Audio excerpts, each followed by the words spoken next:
Hi friends, मैं आपकी दोस्त आपकी होस्ट आरजे शोभा आज आपके लिए लेकर आई एक बहुत ही अच्छी कहानी। दोस्तों, ये कहानी है अनिल नाम के एक लड़के की।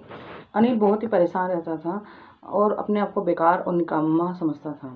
उसकी यह परेशानी उसके पिताजी से देखी नहीं जा रही थी। एक दिन उसने अनिल को बुलाया और अनिल से कहा कि तुम इतने हैरान परेशान क्यों हो। तब अनिल उन्हें कहता है कि क्या करूँ, मैं जहाँ भी काम के लिए जाता हूँ मुझे काम नहीं मिलता। मेरी इतनी सारी डिग्रियों की कोई भी वैल्यू नहीं है। उसके पिताजी उसकी बातें सुनकर उसकी परेशानी समझ जाते हैं और उससे कहते हैं, अच्छा ठीक है, मैं तुम्हें एक काम देता हूँ, तुम उस काम को करो। अनिल कहता है, हाँ पिताजी कहिए क्या करना है।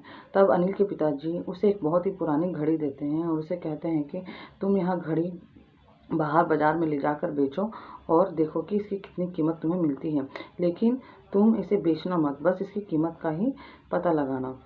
अनिल यह कहकर कि हाँ मैं ऐसा करूँगा चले जाता है और दूसरे दिन वह सबसे पहले वह घड़ी बेचने के लिए घड़ी की दुकान पर जाता है। जब घड़ी दुकान का मालिक उस घड़ी को देखता है तो उसे पुरानी कहकर कि ये तो बहुत ही पुरानी है, ये क्या मैं इसे खरीदूंगा, ऐसा कहता है। फिर उसकी कीमत वह 100 रुपये बताता है। अनिल उसकी कीमत जान लेता है और उससे आगे चले जाते हैं। इसके बाद वह अपने एक पुराने रिश्तेदार की दुकान पर जाता है जो घड़ी की दुकानी रहती है। वहाँ जाकर वह उसे घड़ी दिखाता है और कहता है कि पिताजी ने यह घड़ी बेचने के लिए कहा, ये हमारे पुराने दादा परदादाओं की घड़ी है। तो वो उसे देख कर कहते हैं, हाँ ये घड़ी तो बहुत ही पुरानी है, तुम इसे 500 रुपये में मुझे बेच दो। लेकिन अनिल उसकी कीमत को जान लेता है और फिर वह उन्हें नमस्ते कहकर आगे चले जाता है। इसके बाद वह उस घड़ी को बेचने के लिए एक एंटीक पीस की जो दुकान रहती है वहाँ जाता है और उस घड़ी को वहाँ दिखाता है।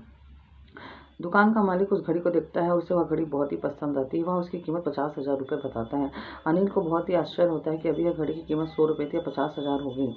यह सुनकर वह बहुत ही खुश होता है और यह बात आकर अपने पिताजी को बताता है। उसके पिताजी कहते हैं, यहाँ तो ठीक है कि इस घड़ी की कीमत 50,000 है, पर अब तुम मेरी बात सुनो और कल इस घड़ी को लेकर यहाँ के संग्रहालय, जो कि बहुत ही बड़ा म्यूजियम है, वहाँ जाना और वहाँ इस घड़ी को दिखाना।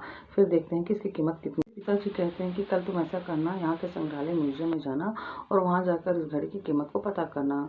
वो उन्हें हाँ कहता है और संग्रहालय में जाकर घड़ी की कीमत पूछता है।